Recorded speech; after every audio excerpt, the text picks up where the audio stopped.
다 그러실 테니까요. 저도 시간 넘기지 않고 30분 내로 읽는 방식으로 진행을 하도록 하겠습니다. 그리고 아마 제 원고도 상당히 좀 길기 때문에 중간에 제가 이렇게 건너뛰면서 그렇게 읽는 걸로 요거를 진행하도록 하겠습니다. 제가 에마 귀족이라고 써갖고 무슨 에로틱 에마 부인을 사실은 저도 그거를 이렇게 노리고 이렇게 에마를 쓴 건데 사실 에로틱이라는 건 하나도 없습니다. 자, 그러면은 원고를 읽는 걸로 진행을 하도록 하겠습니다. 영국의 수도 런던에 있는 국립미술관에는 중세부터 근대를 아우르는 수많은 회화 작품들이 소장되어 있습니다. 천년 가까운 유럽 회화의 역사를 오롯이 담은 그림들로 가득 찬 국립미술관은 영국 국민뿐 아니라 매년 전 세계에서 몰려드는 방문객들로 인해 몸살을 앓습니다. 우열을 가리기 힘든 수많은 명화로 가득 찬 국립미술관 내에서도 어떤 그림은 다른 그림보다도 더 큰 인기를 누립니다. 이는 미술관 내에서 판매되는 그 기념품점에 있는 해당 작품의 사진을 담은 우편엽서 판매량으로 가늠해 볼 수 있는데, 이러한 인기 작품 중 하나가 18세기 영국 화가 조지 스투압스가 제작한 말그림입니다. 제가 오늘 주로 얘기하려고 하는 것이 이 작품입니다. 1997년 구입된 이 그림은 곧 국립미술관 소작품 중 가장 널리 알려지고 사랑받는 작품 중 하나가 되었습니다. 성경이나 신화 속의 고매한 일화나 위대한 역사적 사건을 다룬 역사화, 왕이나 귀족, 불세출의 영웅들의 모습이 담긴 초상화, 혹은 아름다운 자연이나 전원 풍경을 포착한 풍경화가 아닌 일개 말 한 마리를 재현한 그림이 이렇게 큰 인기를 끄는 이면에는 현대 영국인들의 유별난 동물 사랑, 더 나아가 국립미술관을 방문하는 전 세계 방문객 중 동물 애호가가 많다는 사실을 방증한다고 볼 수도 있습니다. 가로 3m, 세로 2.5m에 가까운 대형 캔버스에 거의 실물 크기로 그려진 이 말초상화의 주인공은 휘파람 주머니라는 이름의 경주마입니다. 이 작품이 완성된 1762년 무렵에는 이미 13세로 경마장에서 은퇴하여 종마로서의 삶을 즐기던 휘파람 주머니는 소유주였던 로킹엄 후작의 주문으로 그려졌습니다. 아무것도 그려지지 않은 담백한 배경을 바탕으로 두 앞발을 높이 치켜 세운 채 고개를 오른쪽으로 살짝 돌려서 관객을 응시하는 휘파람 주머니는 당장이라도 화면 밖으로 뛰어나와 질주할 듯합니다. 그의 생동감 넘치는 당찬 모습은 250년이 넘는 세월이 무색할 만큼 사실적입니다. 휘파람 주머니의 사실성은 세부 묘사에서 더욱 두드러집니다.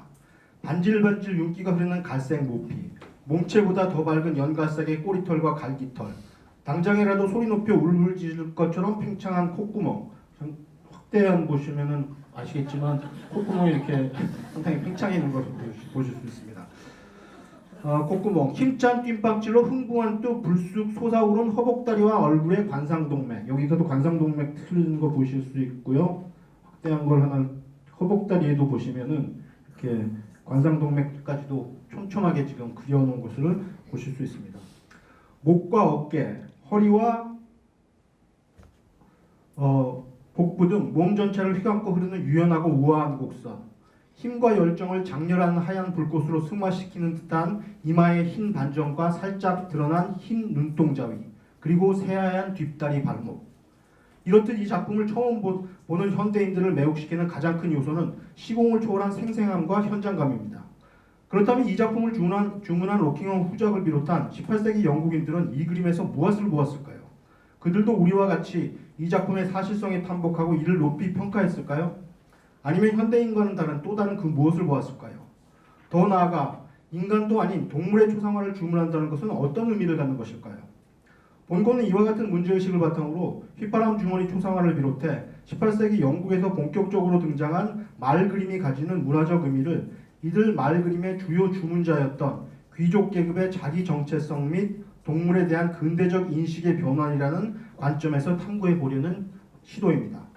그 다음 두 문단은 제가 건너뛰겠습니다. 현대의 지금 그 동물 관련 인문학계 연구가 어느 정도 진행되어 있다는 그 소개하는 부분이고요. 그 다음 챕터 인간과 말의 역사도 기본적으로 배경 지식, 말이 언제부터 등장했고 말이 가축화된 거는 상당히 다른 가축에 비해서 상당히 늦어요. 한 6,000년 전인데 다른 개나 이런 거에 비해서 상대적으로 늦는데 그런 역사하고 그다음에 말이 사실은 여러 가지 상징적인 의미가 뭐 속도나 용기 뭐 여러 가지 다양한 상징적인 의미가 부여돼 말한테는 동서양을 막론하고 부여돼서 뭐 여러 가지 뭐 이미지로는 이미 오래전부터 등장한다는 그런 얘기들 쭉 해왔고요.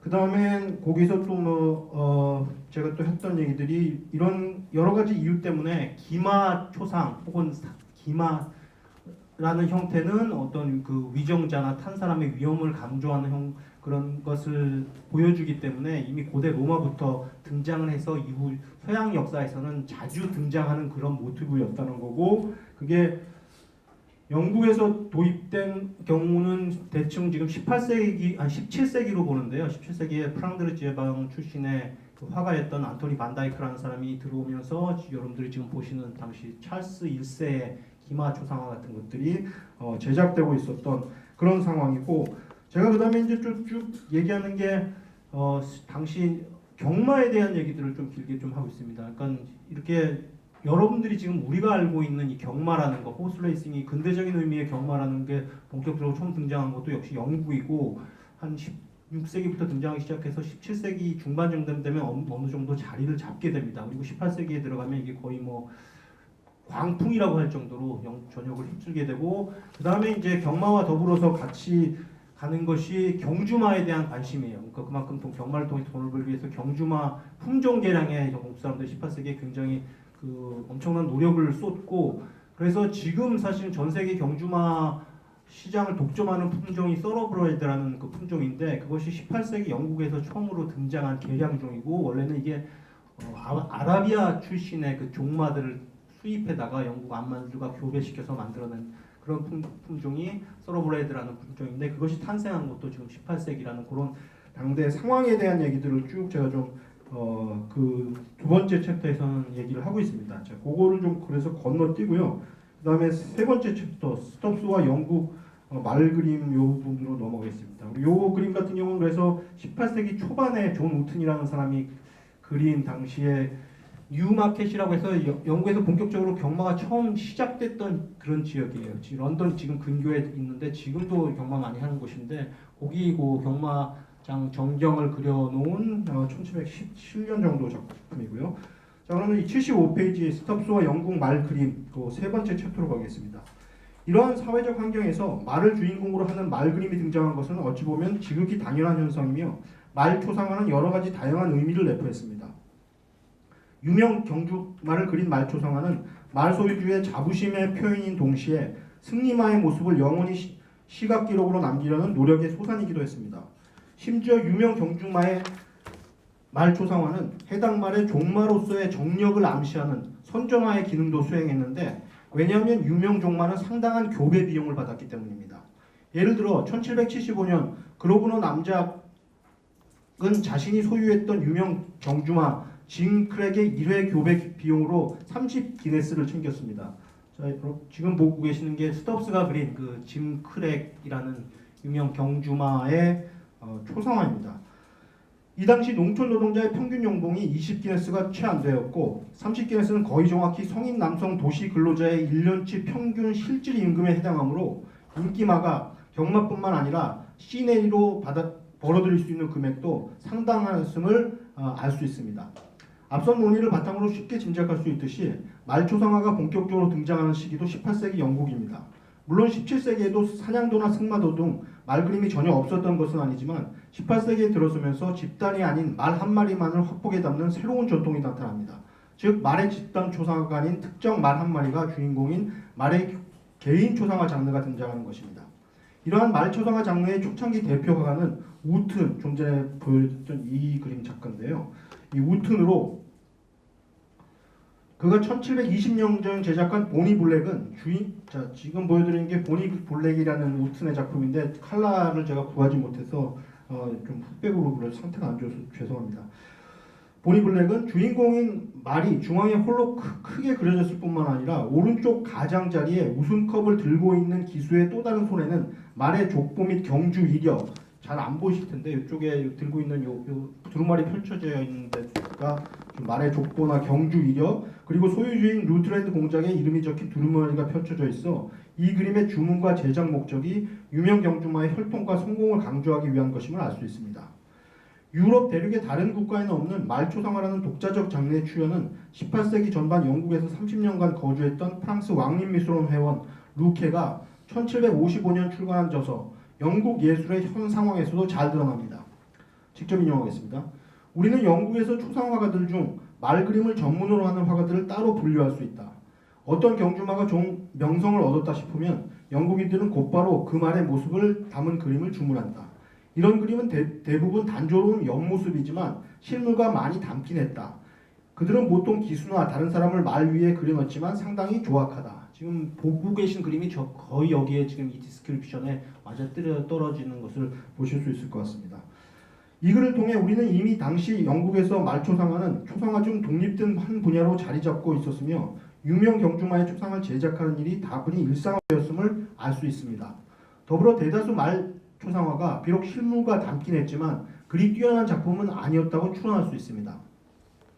사실 18세기 전반기에는 말 초상화를 포함한 말 그림 전반에 대한 수요가 공급을 앞서면서 말 그림 가격이 크게 올랐고 우튼과 같은 인기 화가의 작품 가격은 당대 화가들의 부러움의 대상이었습니다. 당시 국왕 조지 2세도 우튼으로부터 반신 말 초상화 한 점을 구입하는데 20기네스를 지불했고 조지 2세는 별로 잘 그리지도 못한 그림이 비싸기만 하다고 불평한 바 있습니다. 말 초상화 가격 거품은 자연스럽게 무능한 미술가들까지 말 그림 시장에 뛰어들게 만들었고 그 결과 18세기 전반기 영국 말 그림 품질은 그리 높은 편이 아니었습니다. 우튼의 그림 한두 개 정도 더 보여드리면은 이거는 그 해밀턴 공작이 소유했던 빅토리우스라는 그 말의 말 초상화입니다. 그려진 시기는 한 1720년대 정도 됩니다.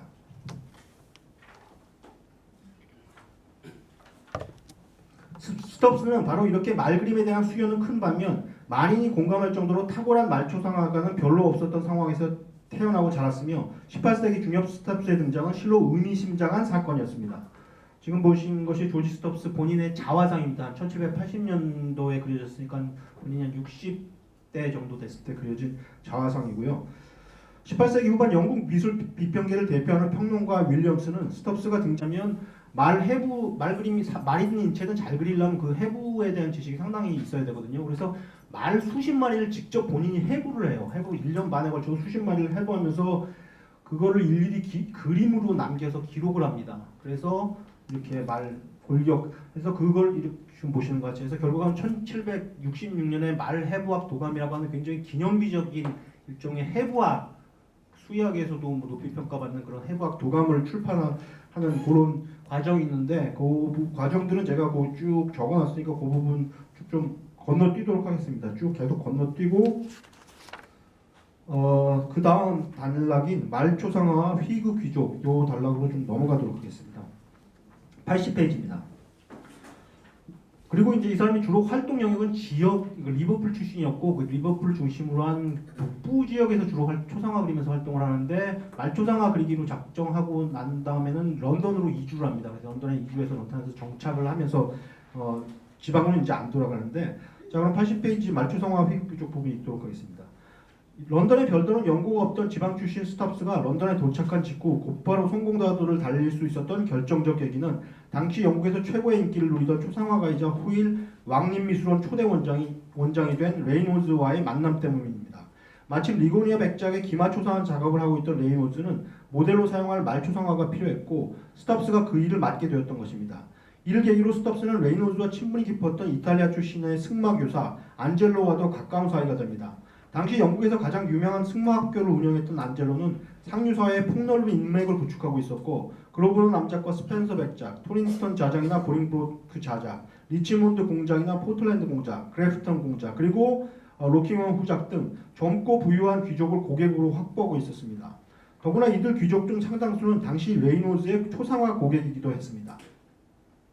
1760년대에 스톱스가 영국 최고의 말초상화가로 급부상하는데 결정적 기여를 한 인물들은 바로 레이놀즈와 안젤로를 통해 알게 된 이들 세습 자기 귀족들입니다. 이들은 적게는 2, 3점에서 많게는 10여 점에 이르는 사냥도, 승마도, 말초상화 등 말 관련 그림을 스톱스로부터 주문했고 그들 중 몇몇은 이후 2, 30년 동안 꾸준히 스톱스를 후원했습니다. 영국 사회 최상류층인 세습 자기 귀족들의 후원은 젠트리를 비롯한 상류층 전반의 모방 승리를 자극하여 이후 스톱스에게 말 그림 주문이 끊임없이 이어졌고 이는 스톱스가 평생 제작한 총 320여 점의 작품 중 절반 이상이 말 관련 그림이라는 사실에서도 명확히 드러납니다. 자, 그 다음 단락은 다시 한번 제가 또 건너뛰고요. 그 다음 문단으로 가겠습니다. 그런데 1760년대 스톱스로부터 집중적으로 말 그림을 주문한 초창기 귀족들을 하나로 묶는 흥미로운 공통점이 있습니다. 그것은 다름 아닌 특정 당파적 색채로 이들은 거의 예외 없이 휘그적 성향을 가졌습니다. 18세기 영국의 정치 상황은 대단히 복잡하지만 좀 단순화시켜서 표현하자면 휘그는 토리와 더불어서 18세기 영국 정치계를 양분하던 일종의 정당으로 1688년 명예혁명을 통해 절대왕권을 거부하고 영국의 인펀군주제를 확립하는 데 결정적 역할을 했던 귀족 가문의 후예들입니다. 따라서 이들은 정치 권력은 군주가 아닌 의회에서 나온다고 믿었으며 오늘날 우리가 서구적 자유주의의 대표적 가치라고 간주하는 관용과 자유를 중시했습니다. 18세기 초반 독일계인 하노버 가문이 영국 왕위를 계승하는 데 결정적 역할을 했던 휘그는 이후 18세기 중엽까지 수십 년간 영국 정부의 요직을 장악한 일종의 집권 세력입니다. 그런데 스톱스가 영국으로 이주해 본격적으로 이들 휘그 귀족들의 말그림을 그리던 1760년대 영국 정치 지형도에 심각한 변화가 발생합니다. 그 발단은 1760년 향년 22세의 젊은 조지 3세의 국왕 취임입니다. 그 뒤에는 제가 이제 건너뛰려고 하는데 조지 3세가 취임하면서 자기 스승이었던 부드백작을 수상으로 임명하면서 이 휘그계 귀족들이 그러니까 오늘날로 치자면 보수와 진보로 나누자면 진보에 가까운 쪽인데 이 사람들이 몰락하고 보수라고 볼 수 있는 그 토리들이 집권을 하게 됩니다. 그러면서 이 휘구 귀족들이 야당으로 다시 이제 야당이 되는 거고 그 야당 휘구 귀족의 중심 인물이었던 사람이 바로 그 저희가 첫 번째 요 그림이었던 그 휘파람 주머니를 주문했던 로킹엄 후작입니다. 자, 그 다음 문단 있겠습니다. 제2대 로킹엄 후작은 이 사람입니다. 그 레이놀즈가 그린 로킹엄, 레이놀즈가 직접 그린 건 아니고 그 제자들이 그린 카피본인데 레이놀즈가 그린 로킹엄 후작의 초상화입니다. 로킹엄 후작은 18세기 영국 정치에서의 가장 중요한 인물 중 한 명이자 당시 영국에서 가장 부유한 인물 중 한 사람이기도 했습니다. 살아생전 그는 두 번이나 수상을 역임했고 18세기 후반 영국 휘그당을 흔히 로킹엄 휘그당이라고 부를 정도로 당시 정치권에서 큰 영향력을 행사했습니다. 그러나 후작은 정치가로서뿐만 아니라 경마강으로도 유명하여 자신의 영지에서 멀지 않은 도시 돈카스터를 잉글랜드 북부의 경마 중심지로 활성화시킨 장본인이기도 합니다. 로킹엄 후작의 말사랑은 유별나서 그는 유명 건축가인 칼을 고용하여 자신의 영지에 18세기 영국에서 가장 큰 마국간을 짓기도 했습니다. 마국간이 이렇게 생겼습니다. 네. 저도 참 로킹엄 후작 말이 되고 싶습니다. 당시에 영국에서 지금도 남아 있고요. 앞에 보여드린 그림은 로킹엄 후작의 그 영지 요크셔 지방에 있는 영지인 웬트워드 우드하우스라고 하는 곳인데 현재 영국에서 가장 큰 사립 저택으로 알려져 있습니다. 방이 한 300개가 넘는 걸로 지금 알려져 있는데요. 후작은 또한 미술가로도 남다른 안목을 지녔습니다. 약관 18세인 1748년 이탈리아로 그랜드 투어를 떠난 그는 이후 2년이 넘게 유럽 대륙을 유람하면서 식견을 넓혔고 그 과정에서 많은 고대 동전 및 조각 등을 수집하거나 주문했습니다. 로킹엄 후작은 회화 분야에도 관심이 컸고 따라서 수많은 귀족 주문자 중 그로버너 남작과 더불어서 스톱스의 가장 중요한 후연자였습니다. 후작은 스톱스에게도 총 14점의 그림을 주문했는데 그중 11점이 말 그림입니다. 미술에 대한 식견이 높은 만큼 후작은 까다로운 후원자이기도 했는데 1762년경 스톱스가 그린 후작 소유의 경주마 스크랩의 초성화는 후작의 수준 높은 안목을 충족시켜서 반품되었습니다. 자, 이 작품이 스크랩의 초상화인데 후작이 마음에 안 든다고 그냥 반품시킨 그런 작품입니다. 후작은 마음에 들지 않는 작품은 반품시켰을 뿐만 아니라 작품 제작 과정에도 깊숙이 개입했습니다. 그 대표적인 예가 서론에서 언급한 휘파람 주머니 초상화로서 이 말 초상화 배경을 빈 공간으로 남겨놓기로 한 결정은 스톱스가 아니라 후작이 내린 것입니다. 이와 관련해서는 상당히 흥미로운 일화가 전해 내려옵니다. 스톱스는 생애 만년인 1790년에 왕립미술원 동료 회원인 험프리와 가까이 지냈는데 험프리는 이 시기 스톱스와 나눈 대화를 기록으로 남긴 바 있습니다. 험프리의 기록에 따르면 로킹엄 후작의 원래 의도는 1760년 새로 즉위한 조지 3세의 기마총상화를 주문하는 것이었습니다. 이를 위해 로킹엄 후작은 스톱스에게 말 부분을, 당대 최고의 초상화가에게 조지 3세 초상을, 그리고 역시 당대 최고의 풍경화가에게 배경을 의뢰할 계획이었습니다. 이 과정에서 스톱스가 말 초상화 부분을 먼저 완성했고 그림을 말리기 위해 햇볕이 좋은 어느 날 캔버스를 마당에 내놓았습니다. 지금 말씀드리는 게 아까 처음에 보셨던 이 그림입니다. 캔버스를 마당에 내놓았습니다. 그때 마침 마구간지가 훈련을 위해 이 휘파람 주머니를 밖으로 끌고 나왔고 우연히 자신의 초상화를 본 휘파람 주머니는 그림에 그려진 말을 새로운 자신의 라이벌로 착각해서 앞발을 들어서 그림을 공격하려 했다는 것입니다. 이 소식을 전해들은 후작은 크게 기뻐하며 더 이상 그림의 어떠한 수정도 금지시키고 그림을 그대로 표고하여 벽에 걸도록 했습니다. 그런데 이 작품이 완성되고 약 10년 후인 1772년 로킹햄 후작의 영지를 방문해서 이 그림을 직접 본 호레이스 월폴이라고 하는 당시 유명한 호사가가 있는데요. 월폴은 또 다른 흥미로운 기록을 남깁니다. 월폴에 따르면 이 그림은 원래 조지 3세의 기마상으로 기획되었으나 로킹햄 후작이 야당으로 돌아서면서 미완성으로 남았다는 것입니다. 휘파람 주머니 초상화의 기원에 관한 위의 두 가지 서로 다른 당대 기록에서 공통 분모는 이 작품은 애초에 조지 3세의 기마상으로 계획되었고 무배경은 원래 의도되지 않았다는 점입니다. 당시 초상화 제작 관행상 분업은 다분히 일상적인 일이었으므로 스톱스가 말초상 부분만을 담당했다는 험프리와 월폴의 기록은 충분히 신빙성이 있습니다. 그렇다고 우리가 그들의 진술을 액면 그대로 받아들이거나 믿을 필요는 없습니다. 제가 그 이유는 이제 거기 가격 때문에 하나 그 이유를 제는데 거기는 건너뛰고요. 그 다음 문단으로 가겠습니다. 우리가 험프리와 월폴의 언수를 액면 그대로 받아들여서는 안 되는 또 다른 이유는 이들의 기록이 그림이 제작되고 나서 상당한 시간이 지난 후에 만들어졌기 때문입니다. 우선 험프리의 증언은 작품 제작 후 30년이 넘은 시점에 작성된 것으로 스톱스 본인의 회고를 바탕으로 하고 있습니다.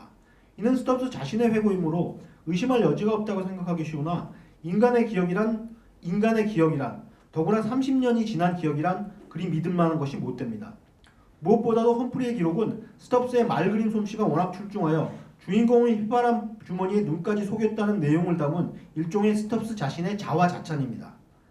그런데 그림 그리는 능력이 워낙 뛰어나 동물의 눈을 속인다는 이런 류의 토포스는 사실 기원전 5세기 고대 그리스의 제욱시스와 파라시우스의 일화까지 거슬러 올라가는 것으로 서양의 미술가라면 누구나 익숙한 이야기입니다. 우리나라에도 사실 고대 신라 황룡사의 솔거 그림도 비슷한 이런 토포스를 가진 이야기들이 전해내리고 있는데요. 더구나 스톱스가 험프리에게 이러한 이야기를 구술했던 1790년대는 스톱스 본인이 소위 경마미술관 프로젝트를 열성적으로 추진하고 있던 시기였습니다. 경마미술관 프로젝트란 스톱스가 그린 경주마 회화 16점을 한 곳에 모아 전시를 하고 이를 바탕으로 동판화를 제작해서 판매하려는 다분히 상업성이 농후한 계획이었습니다. 이 프로젝트는 결과적으로는 실패했지만 이 당시 스톱스로서는 이 프로젝트의 성공을 위해서 자신의 기울어가는 명성을 다시 한번 되살릴 필요가 있었던 것입니다. 즉 험프리가 기록한 휘파람 주머니 일화는 다분히 스톱스 자신이 꾸며낸 윤색된 기억일 공산이 큽니다. 반면 월펄의 기록은 스톱스나 로킹엄 후적과는 별다른 이해관계가 없는 제3자의 진술이므로 신빙성이 크다고 판단할 수 있지만 이 역시 작품이 제작되고 10여 년이 지난 시점의 기록입니다. 더구나 월펄의 진술은 스톱스나 로킹엄 후적을 포함한 다른 사람에게 들은 이야기를 기록한 것이 아니라 월펄 자신의 개인적 관찰 내지는 감상을 담은 주장입니다. 월폴이 그림을 본 1772년은 로킹엄 후적과 조지 3세의 관계가 극도로 악화되어 있던 시기로 정치에 조금이라도 관심이 있었던 영국인이라면 누구나 이를 알고 있었던 상황이었습니다. 따라서 월폴의 주장은 휘파람 주머니 초상화의 배경이 그려지지 않은 것을 의아하게 여긴 월폴이 후작과 조지 3세의 관계를 그림에 투영한 일종의 해석입니다. 수상의 아들로 온갖 호사를 누렸던 귀족 월폴은 당연히 다른 여러 귀족의 저택을 방문해 수많은 말초상화를 보았겠지만 이처럼 배경이 그려지지 않은 말초상화는 전무하였으므로 이는 당연히 월폴의 호기심을 자극하여 그 나름의 해석을 유도했던 것입니다. 그런데 바로 이 지점에 가장 중요하고 흥미로운 반전이 숨어 있습니다. 그것은 무배경의 휘파람 주머니에 초상화를 그리던 그 무렵 스톱스가 로킹엄 후작의 주문으로 제작한 또 다른 두 점의 말초상화에도 배경이 안 그려졌다는 사실입니다. 두 작품 모두 1762년에 완성되었는데 한 작품은 5마리의 암말과 두 마리의 망아지를 담았고 이 작품입니다. 나머지 한 작품은 휘파람 주머니와 다른 2마리의 종마가 일렬로 서 있는 형식입니다. 보시는 것 같은 이 작품입니다. 요약하자면 1762년 영국 사회의 최상위를 점유했던 엘리트 집단이었습니다. 그 다음에는 제가 그 귀족, 세습 자기 귀족이 어떤 것인가에 대한 설명을 좀 한 부분인데 그 부분은 건너뛰고 다음 문단으로 넘어가겠습니다. 86페이지 두 번째 문단입니다. 이들은 또한 상속과 결혼을 통하여 막대한 부를 축적하였습니다. 예를 들어 18세기 중엽 숙식을 제공받는 귀족 가문 하인의 평균 연봉이 약 5파운드에 반해 그러므로 남자가 연간 2만 파운드, 로킹엄 부자는 연간 4만 파운드의 수입을 올리고 있었습니다. 그러나 영국의 세습자기 귀족은 대륙의 귀족과는 달리 상원의 의석을 가진 것 외에는 세금 감면과 같은 별다른 실질적 특권이 없었습니다. 따라서 이들이 스스로를 사회의 다른 계층과 구분하기 위해 만들어낸 중요한 수단이 과시적 삶이었고, 이러한 고상한 삶의 방식은 귀족의 계급 정체성을 구성하는 핵심 요소가 되었습니다. 대저택을 짓고 그 안을 장식할 그림이나 조각을 수집하거나 수십 마리의 개와 말을 동원해 사냥을 하고 대규모 연회를 베푸는 등의 과시는 귀족적인 삶의 일부이자 존재의 이유이기도 했습니다. 경마에 대한 열광과 이에 따른 천문학적 액수의 도박, 경주마 품종 개념과 육성에 대한 관심과 엄청난 투자, 그리고 자신의 애마를 초상화로 남기는 행위 또한 영국 귀족들의 보여주기 위한 삶의 일환이자 대표적인 과시적 소비의 일례라고 할 수 있습니다. 계급적 희소성을 유지하기 위해 이들은 유난히 가족의 혈통이나 가문에 집착했고, 이러한 족보에 대한 집착은 자신들 소유의 경주마에게도 투영되어 결국 1791년 일반 종마서와 같은 역사상 유례가 없는 경주마 족보집의 출간을 가능케 하였습니다. 전통적으로 미술작품에 인간과 함께 등장하는 동물은 주인의 지위 및 성격을 암시하는 기호 내지는 주인의 정체성을 대변하는 기능을 수행했습니다. 이런 측면에서 보자면 18세기 영국의 말초상화는 이들 초상화를 주문한 귀족급의 부와 취향 그리고 욕망을 내포하는 담지체입니다. 그러나 이들 말초상화가 주문자인 귀족들의 단순한 과시적 분실이라고만 볼 수는 없습니다. 비록 극소수이긴 하지만 이미 17세기 중엽 영국의 퀘이커 교도들은 경마를 맹비난했는데 그 이유는 말을 혹사시키기 때문이라는 것입니다. 이후 1740년대에 들어서면 영국에서는 동물의 감정에 대한 관심이 증가하면서 이와 관련한 글이 잡지나 신문 그리고 책자의 형태로 등장하기 시작합니다. 이어 1776년 프라이매트는 말 못하는 동물 학대와 자비에 대한 농구라는 책을 출간하여서 동물도 인간과 똑같이 고통을 느끼며 인간의 신 앞에 모두 평등하듯이 어느 누구도 동물을 학대하거나 괴롭힐 권리가 없음을 역설합니다. 오늘날 동물권의 효시라 할 만한 이러한 주장은 당시 사회의 주류 의견은 아니었지만 이들의 견해는 서서히 힘을 얻어서 결국 1882년 마틴법으로 불리는 가축 학대 금지법이 세계 최초로 제정되기에 이릅니다. 다시 말해 18세기 중엽에 들어서면서 동물은 단순히 인간을 위해 존재한다는 전통적인 세계관에 심각한 균열이 발생하기 시작한 것입니다. 이와 관련하여 토링턴 자작이 1767년 스톱스로부터 노동자들이라는 그림을 주문한 동기가 사뭇 흥미롭습니다. 보시는 그림이 노동자들입니다. 우거진 숲을 배경으로 4명의 일꾼이 마차에서 벽돌을 내리는 장면을 묘사한 이 그림이 제작된 이유는 이 마차를 끄는 작은 말 한 마리 때문입니다. 주문자인 자작은 자신이 어려서 처음 승마를 배울 때 탔던 말이었기에 경주만도 아닌 단지 포니에 불과한 이 말을 그림으로 남기고 싶어 했던 것입니다. 즉 자작은 자신이 태어나서 처음 타본 말에 대한 애정을 간직하고 그림으로나마 그 말을 영원히 기억하고 싶었던 것입니다.